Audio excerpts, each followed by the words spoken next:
Heart beat scan ఒక్క second లోనే world class 640 slide CT scan ఇప్పుడు మీ విస్టా ఇమేజింగ్ బంజారా హిల్స్ లో.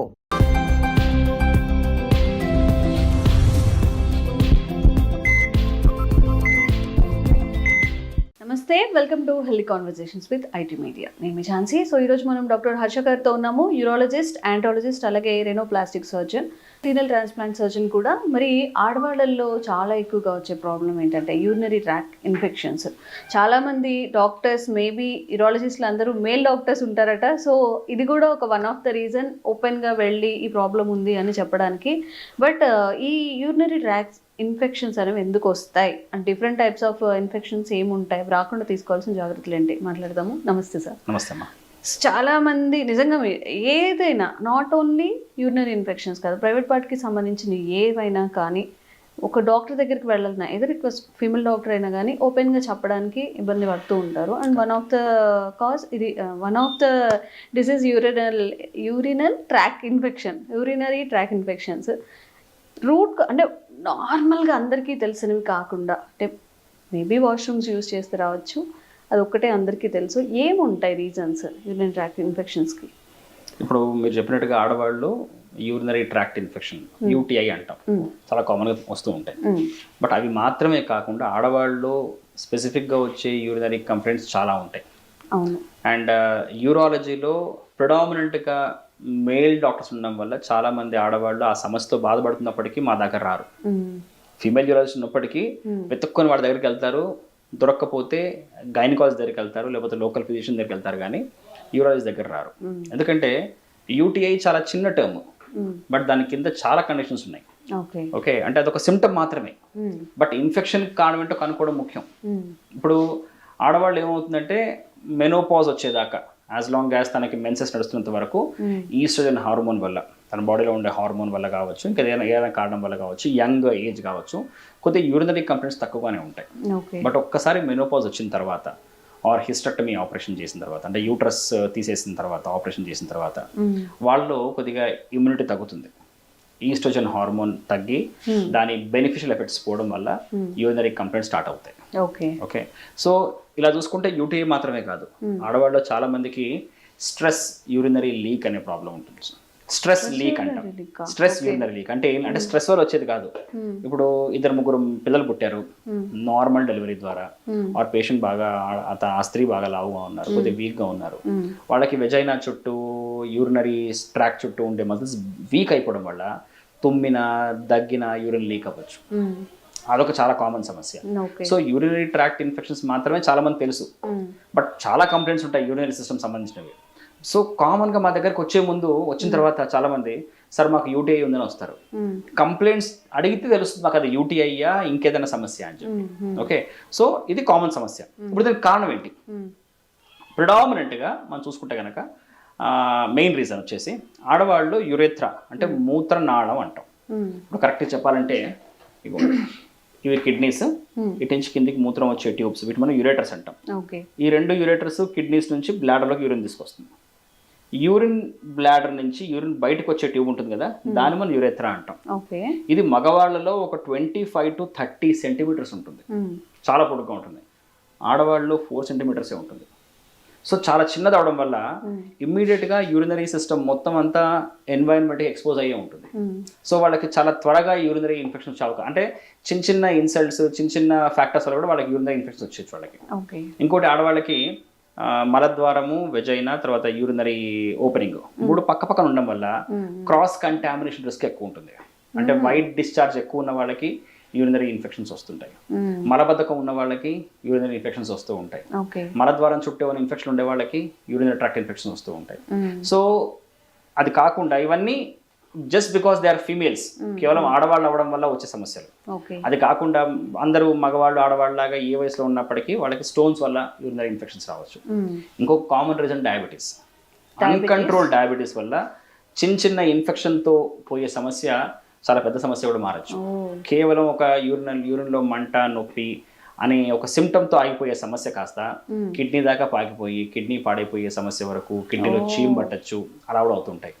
సో ఆడవాళ్ళు స్పెసిఫిక్గా చెప్పుకుంటే బికాస్ ఆఫ్ దేర్ జెండర్ వాటి వల్ల కొన్ని సమస్యలు అవుతాయి, ఇంకొన్ని సమస్యలు స్టోన్స్ వల్ల కావచ్చు, ఇంకేదైనా కారణం వల్ల కూడా వాళ్ళకి యూరినరీ ట్రాక్ట్ ఇన్ఫెక్షన్ వచ్చే అవకాశం ఎక్కువ చేస్తుంటాయి. Okay okay. సో అంటే దీని నుంచి ఎట్లా అంటే హైజీన్గా ఉంటే సరిపోతుందా, టాయిలెట్స్ నీట్గా ఉన్నవే యూస్ చేస్తే సరిపోతుంది? చాలామంది బయటకు వెళ్ళినప్పుడు టాయిలెట్స్ అవాయిడ్ చేయడానికి వాటర్ కూడా తీసుకోకుండా ఉండుంటారు, దానివల్ల కూడా ఇన్ఫెక్షన్స్ వచ్చే అవకాశం ఉంటుందా? ఇప్పుడు మళ్ళీ దీనికి ఈ ఆన్సర్ చేయాలంటే ఇందాక టాపిక్ మళ్ళీ వెళ్ళాలి. So treatable reasons, untreatable reasons.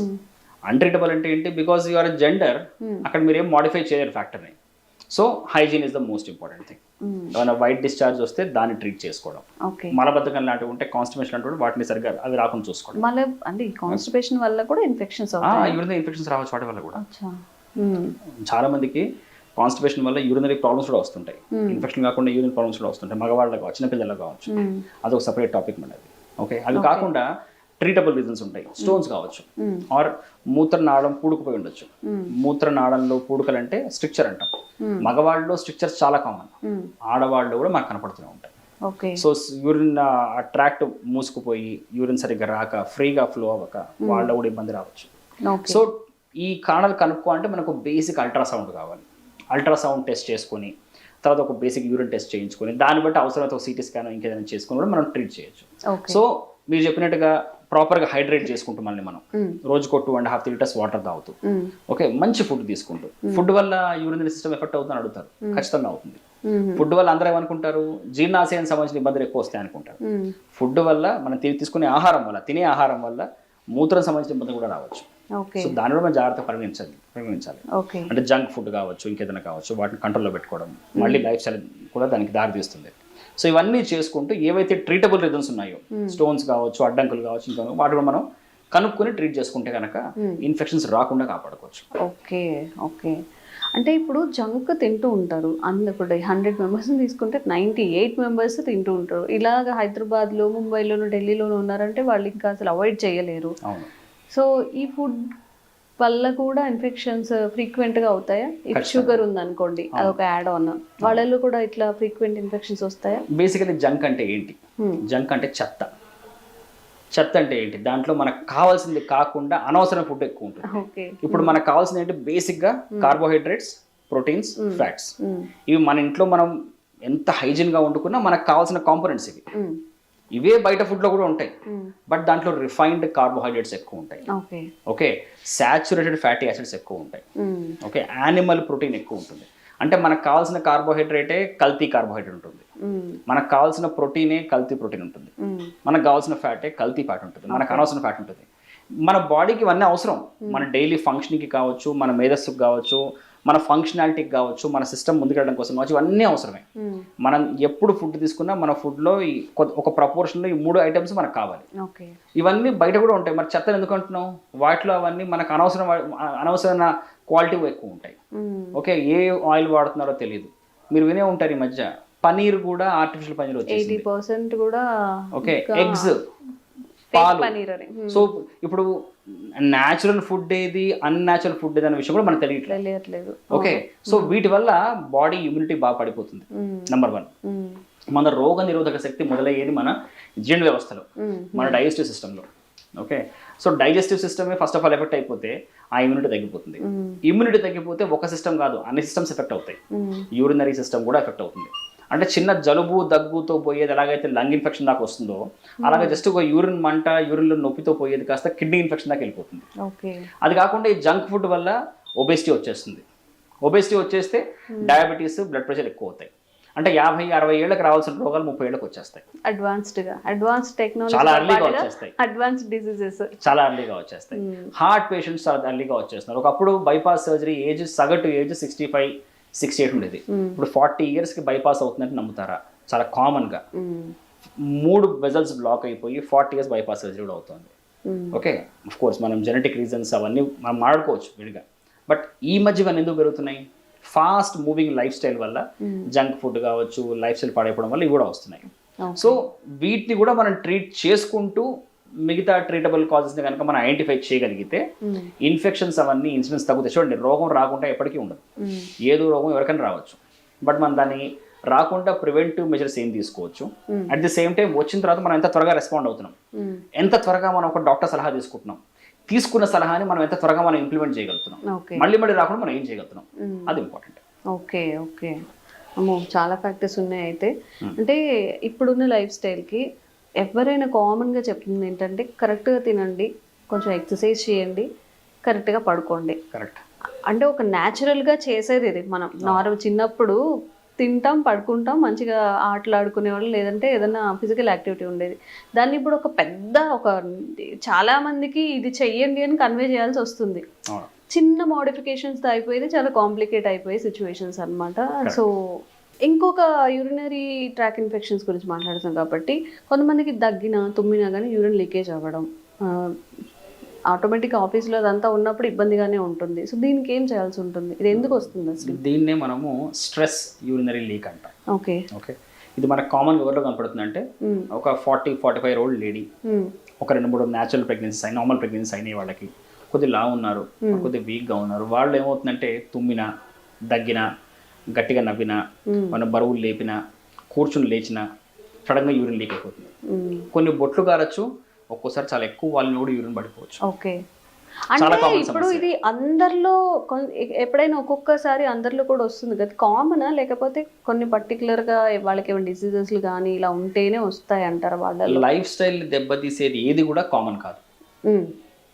మన నార్మల్ లైఫ్ అంటే మనం ఇప్పుడు హ్యాపీగా మన పనులు మనం చేసుకోగలుగుతున్నాం, కాన్ఫిడెంట్గా మనం బయటకు వెళ్ళగలుగుతున్నాం అంటే మన నార్మల్గా ఉన్నట్టు.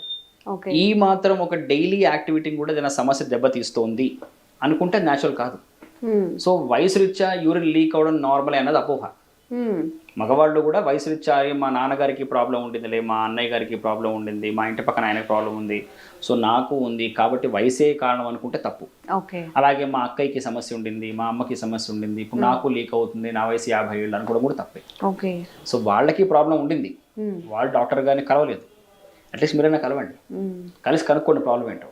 సో వయసుతో మీ లైఫ్ స్టైల్ డిస్టర్బ్ అవుతుంది అంటే అది వయసుతో వచ్చే ఇబ్బంది కాదు, ఆ వయసుకు వచ్చే ఇబ్బంది కావచ్చు, బట్ ఆ వయసుకు కూడా మీకే ఎందుకు వచ్చింది, మీ పక్కింటి ఆవిడకి ఎందుకు రాలేదు, ఆర్ ఇంకో స్త్రీకి ఎందుకు రాలేదు అంటే ఏదో ఒక రీజన్ ఉంది, దాన్ని మీరు అడ్రస్ చేస్తే సెట్ అవ్వగలరేమో. సో మనం అటెంటివ్గా ఉండాలి. This is the best possible machine అదేంటి మన భూమి మీద. ఇలాంటి ఒక మెషిన్ని ఒక దేవుడు తప్పితే ఎవరు పుట్టించలేరు. సో దీంట్లో ఏదైనా సమస్య వచ్చిందంటే మనమే అలర్ట్ అవ్వాలి. అట్ ద సేమ్ టైం మనకి ఏదో ఒక వార్నింగ్ సిగ్నల్స్ ఇస్తూ ఉంటుంది బాడీ, అక్కడ ఏదో సమస్య ఉంది, కొద్దిగా అటెంటివ్గా ఉండు, కొద్దిగా డాక్టర్ దగ్గరికి వెళ్ళి చెప్తూనే ఉంటుంది, మనం నిర్లక్ష్యం చేస్తాం. సో ఆడవాళ్ళు మీరు చెప్పినట్టుగా తుమ్మినా దగ్గినా లీక్ అయ్యే సమస్య ఉంటుంది కదా, దాన్ని మనం స్ట్రెస్ యూరినరీ లీక్ అంటాం. సో ఇది వయసు రీత్యా అందరికి వచ్చే సమస్య కాదు, కొంతమందికే వస్తుంది. ఫిట్గా ఉన్న ఆడవాళ్ళకి 70 ఏళ్ళకి కూడా రాదు. ఓకే అలాగే కొంతమందికి ఫిట్గా లేకపోయినా రాదు, కొంతమందికి ఎంత ఫిట్గా ఉన్నా 50 ఏళ్ళకి వచ్చేయచ్చు. సో చాలా కారణాల్లో main reason pelvic floor weakness, అంటే జననేంద్రియాల చుట్టూ ఉండే కండరాలు బాగా లూజ్ అయిపోవడం, వాటిలో స్ట్రెంగ్త్ లేకపోవడం. ఆ స్ట్రెంగ్త్ లేకపోవడం వల్ల అబ్డామెన్ లో పొట్ట లోపల పెరిగే ప్రెషర్ కి బ్లాడర్ రెస్పాండ్ అయ్యి అది కంట్రోల్ చేసుకోగలగాలి, యూరిన్ బయటకు పోకుండా కంట్రోల్ చేసుకోగలగాలి. ఆ కంట్రోల్ అవ్వలేక యూరిన్ లీక్ అయిపోవడం. ఓకే సో వీళ్ళకి మనం ముఖ్యంగా ఏం చెప్తామంటే పెల్విక్ ఫ్లోర్ ఎక్సర్సైజెస్ నేర్పిస్తాం, కీగెల్స్ ఎక్సర్సైజ్ అంటాం. దాని మీద కూడా ఈ మధ్య ఇన్స్టాగ్రామ్ లో యూట్యూబ్ లో విపరీతంగా రీల్స్ ఉన్నాయి. ఎలా చేయొచ్చు, ఎలాగైనా చేయండి, బట్ ప్రాపర్ గా చేస్తూ పోతే ఈ ఎక్సర్సైజ్ వల్ల చాలా ఉపయోగం ఉంటుంది. ఓకే అది చేయొచ్చు. తర్వాత బాడీ వెయిట్ కంట్రోల్లో ఉండాలి. మరి ఈ ఫ్యాట్ ఎక్కువ ఉన్నా, చాలా ఎక్కువ ఒబెసిటీలో ఉన్నా కానీ అప్పటిదాకా ఆ సమస్య ఉండకపోవచ్చు, తర్వాత రావచ్చు. ఓకే అది కాకుండా మళ్ళీ ఇక డయాబెటీస్, బ్లడ్ ప్రెషర్ లాంటివి ఉన్నా కానీ అవన్నీ యాడ్ ఆన్స్. ఓకే మీ ప్యాకేజ్ పెరుగుతున్న కొద్దీ సమస్యలు పెరుగుతూ ఉంటాయి. సో ముఖ్యంగా pelvic floor exercises, body weight control, tea coffee limit లో తాగడం. టీలు కాఫీలు ఎక్కువ తాగినా కానీ బ్లాడర్ ఓవర్ యాక్టివిటీ వల్ల ఉన్న సమస్య ఎక్కువ కావచ్చు. సో స్ట్రెస్ యూరినరీ లీక్ అనేది లైఫ్ స్టైల్ బాగా ఇబ్బంది పెట్టే సమస్య. ఇనీషియల్గా మెడికల్ మేనేజ్మెంట్, తర్వాత లైఫ్ స్టైల్ మేనేజ్మెంట్ చెప్తాం. ఇన్ఫాక్ట్ చెప్పాలంటే దీనికి మెడికల్ మేనేజ్మెంట్ అంత బాగా పనిచేయదు. లైఫ్ స్టైల్ మేనేజ్మెంట్ కొద్దిగా ఎక్సర్సైజ్ చేస్తూ పోతే కొంతమంది రిలీవ్ అవుతారు, అప్పటికి రిలీవ్ అవ్వకపోతే దీనికి సర్జరీ రీజన్, అంటే దీనికి treatment. Okay so patient surgery దాకా వెళ్ళకూడదు అనుకుంటే కానీ ఫస్ట్ ఆఫ్ ఆల్ వాళ్ళ బాడీ వెయిట్ కంట్రోల్లో పెట్టుకొని, మిగతా రోగాల్ని కంట్రోల్లో పెట్టుకొని, లైఫ్ స్టైల్ మార్చుకొని ఉంటే కనుక చాలా నయమయ్యే అవకాశం ఉంటుంది. ఓకే సో యాజ్ ఎ యూరాలజిస్ట్గా ఒక ఉమెన్కి వచ్చే మీరు చెప్పిన ఈ ఇన్ఫెక్షన్స్ అన్నీ కూడా ఇంకా ఏమేమి ఉంటాయి? ఇప్పుడు మీరు వైట్ డిశ్చార్జ్ అన్నారు, యూరినరీ ట్రాక్ ఇన్ఫెక్షన్, ఇలా లీకేజ్ ఉండడము, ఇంకా ఏమి ఇష్యూస్కి మీ దగ్గర రావచ్చు, ట్రీట్మెంట్ తీసుకోవచ్చు? ఓవర్ యాక్టివ్ బ్లాడర్ అంటాం, అతిమూత్ర వ్యాధి. ఓకే, ఆడవాళ్ళలో ఉంటుంది, మగవాళ్ళలో ఉంటుంది. సహజంగా షుగర్ పేషెంట్స్ ఎక్కువగా ఉంటున్నారు. షుగర్ ఉన్న పేషెంట్స్ లో కూడా ఉంటుంది. బట్ ఓవర్ యాక్టివ్ బ్లాడర్ అనేది అది కూడా ఒక లైఫ్ స్టైల్ బాగా దెబ్బతీసే సమస్య. ఓకే, అంటే పేరు తగ్గట్టుగానే బ్లాడర్ చాలా ఓవర్ యాక్టివ్ ఉండడం వల్ల ఏమవుతుందంటే చీటికి మాటికి యూరిన్ రావడం, వెళ్ళినప్పుడు కొద్దిగా రావడం, పోసిన తర్వాత మళ్ళీ వెళ్ళాలనే ఫీలింగ్ రావడం, రాత్రి మంచి నిద్రలోంచి లేచి యూరిన్ పోసి మళ్ళీ పడుకోవాల్సిన అవసరం పడడం, ఒక్కోసారి ఆ భయంతో నిద్ర పట్టకపోవడం, నిద్ర పట్టడానికి సేపు యూరిన్ వెళ్తూ రావడం. ఓకే, చివరికి వాళ్ళ లైఫ్ ఎంత డిస్టర్బ్ అయిపోతుందంటే ప్రయాణాలు చేయరు, ఎవరిళ్ళకి వెళ్ళరు, వెళ్ళిన సోఫాల మీద కూర్చోరు, ఎక్కడ లేచి బాత్రూమ్కి వెళ్ళి లోపల యూరిన్ లీక్ అయిపోతున్న భయంతో డైపర్లు వేసుకుంటారు. ఓకే, సో ఇదొక సమస్య. ఓవర్ యాక్టివ్ బ్లాడర్ చాలా కామన్ సమస్య. ఇది సమస్య, ఇది న్యాచురల్ కాదు. సో ఇలా ఉన్నప్పుడు కూడా ఆడవాళ్ళు ఒక యూరాలజిస్ట్ కలిస్తే దానికి కారణం మెడికల్ రీజన్ అయినా సర్జికల్ రీజన్ కనుక్కోవచ్చు. ఎందుకంటే ఒక్కోసారి బ్లాడర్లో స్టోన్స్ వల్ల కూడా ఓవర్ యాక్టివిటీ ఉండొచ్చు, బ్లాడర్లో ట్యూమర్ వల్ల కూడా ఓవర్ యాక్టివిటీ ఉండొచ్చు, ఓకే, ఇంకేదైనా ఇన్ఫెక్షన్ వల్ల కూడా ఓవర్ యాక్టివిటీ ఉండొచ్చు. సో ఇది కూడా చాలా కామన్ సమస్య. అలాగే వయసు పైబడిన ఆడవాళ్ళు చాలా మందికి మాకు నైట్ టైం యూరిన్ ఫ్రీక్వెన్సీ ఎక్కువ ఉంటుంది, డే అంతా బాగానే ఉంటారు. దానికి వాళ్ళు ఏమంటారు, సార్ మాకు షుగర్ ఉంది కాబట్టి కారణమే, అది కామనే అంటారు. షుగర్ రీజనే, అది కాకుండా నైట్ టైం ఫ్రీక్వెన్సీకి బ్లాడర్ కారణం కూడా ఏమైనా ఉండొచ్చు. ఓకే, సో అలాంటి కారణం ఉన్న వాళ్ళు కూడా మా దగ్గరకు వస్తూ ఉంటారు. ఓకే, సో యూరినరీ కంప్లైంట్స్ లో చాలా కామన్ గా అందరూ అనే మాట UTI, urinary tract infection. But ప్రతి సమస్య యూటీఐ కాదు, చాలా కారణాలు ఉంటాయి. అండ్ చాలా కామన్ గా మేము ట్రీట్ చేయగలిగే కారణం స్టోన్స్, కిడ్నీ స్టోన్ కావచ్చు, యూరేటర్లో స్టోన్ కావచ్చు, బ్లాడర్ స్టోన్ కావచ్చు, వీటి వల్ల కూడా ఈ సమస్యలు వస్తూ ఉంటాయి. అది ఉండడం వల్ల వస్తూ ఉంటాయి, ఉండడం వల్ల కూడా ఈ సమస్యలు వస్తూ ఉంటాయి. ఓకే, సరే ఇప్పుడు అలా ఉంది, ఏదన్నా స్టోన్ ఫామ్ అయింది అంటే సిమ్టమ్స్ ఏమైనా ఉంటాయా? చాలా సిమ్టమ్స్, ఇన్కంఫర్ట్ కానీ. ఇప్పుడు ఒక ప్రాబ్లం ఏంటంటే పెద్ద పెద్ద స్టోన్స్ తో ఎలాంటి సిమ్టమ్స్ ఉండవు. డైరెక్ట్ కిడ్నీ పాడైపోయినప్పుడు, లేకపోతే కిడ్నీలో చీమ్ పట్టినప్పుడు, ప్రాణం మీదకి వచ్చినప్పుడు బయటపడుతుంటాయి. కొంతమందికి 30-40 ఏళ్ల దాకా స్టోన్ అలాగే ఉండిపోతుంది, సిమ్టమ్స్ ఏమీ ఉండవు, ఎందుకోసమో స్కాన్ చేస్తే బయటపడుతుంది. అయ్యో, బట్ చాలా మందికి చిన్న చిన్న స్టోన్స్ తో ప్రాబ్లం వస్తుంది. ఇప్పుడు నా స్టోన్ జారి మళ్ళీ మనం ఆడుకుంటే కనుక ఇప్పుడు కిడ్నీలో తయారవుతాయి రాళ్ళు మ్యాక్సిమం అన్ని, అవి జారి ట్యూబ్లు ఎరుకున్నాయి అనుకోండి, ఈ కిడ్నీ నుంచి యూరిన్ కిందికి రాదు. ఫర్ సపోజ్ ఇక్కడ స్టోన్ ఉంటే ఆ స్టోన్ ని దాటి యూరిన్ రాదు, ఇక్కడ దాకా యూరిన్ మొత్తం ఇరుక్కుపోయి కిడ్నీ మొత్తం ఉబ్బుతుంది, ఆ ట్యూబ్ మొత్తం ఉబ్బుతుంది. దానివల్ల పేషెంట్స్ మా దగ్గరకు వస్తారు. అదే పేషెంట్ గా డయాబెటిక్ అయితే కనుక స్టాగ్నెంట్ గా ఉండిపోయిన, అక్కడ నిలువ ఉండిపోయిన యూరిన్ లో చీమ్ తయారవచ్చు, వాళ్ళు మా దగ్గర చాలా సీరియస్ కండిషన్ రావచ్చు. సో కిడ్నీ స్టోన్ వల్ల pain is the most common symptom. చాలా కామన్ గా వచ్చే ఒక సిమ్టమ్ పెయిన్. కొంతమంది వామిటింగ్ తో వస్తారు, కొంతమంది ఫీవర్ తో వస్తారు, కొంతమంది కిడ్నీ ఫెయిలియర్ తో వస్తారు. సింగిల్ కిడ్నీ ఉంది పేషెంట్ కి, ఇంకో కిడ్నీతో పుట్టలేదు, ఆర్ ఆ కిడ్నీ ఎందుకో పాడైపోయింది, only one kidney is functioning, ఒకటే కిడ్నీ పనిచేస్తుంది, అదే కిడ్నీలో కిందికి వచ్చి యూరిన్ వెళ్ళే ట్యూబ్లో స్టోన్ ఇరుక్కుపోయింది. అప్పుడు వాళ్ళకి సడన్ గా కిడ్నీ ఫెయిల్ అయిపోవచ్చు, క్రియాటిన్ పెరిగిపోవచ్చు. సో సిమ్టమ్స్ చాలా ఉంటాయి. కొంతమంది వాంతులతో మాత్రమే వస్తారు, కొంతమంది సార్ యూరిన్లో డిస్కంఫర్ట్ ఉంది అని వస్తారు, చూస్తే వాళ్ళకి స్టోన్ ఉంటుంది. సార్ నాకు ఒకసారి యూరిన్లో బ్లీడింగ్ అయింది సార్ అంటారు, చూస్తే స్టోన్ ఉంటుంది. సో సిమ్టమ్స్ చాలా ఉంటాయి, మనం ఇమీడియట్గా అటెంటివ్గా ఉండి రెస్పాండ్ అవ్వాలి. ఓకే, సో తెలుసుకోవాల్సింది నిజంగా చాలా ఉంది. ఏదో 1-2 ఇష్యూస్ తెలుసుకొనే మనకి కొంచెం ఎక్కువ తెలుసుకుంటున్నాం అనుకుంటున్నాం, కానీ చాలా ఇష్యూస్ ఉన్నాయి. అండ్ ఇలాంటి ఇష్యూస్ ఉన్నప్పుడు నిజంగా డాక్టర్ దగ్గరికి వెళ్ళి మొహమాటంతో ఆ సమస్యను అలాగ ప్రొలాంగ్ చేసుకోకుండా మంచి ట్రీట్మెంట్ తీసుకొని ఇప్పటికైనా త్రూ మెడికేషన్ కానీ ఏదైనా ట్రీట్మెంట్ తీసుకొని త్వరగా దాని నుంచి బయటపడతారని అనుకుంటున్నాము. Thank you so much sir. Thanks అమ్మా.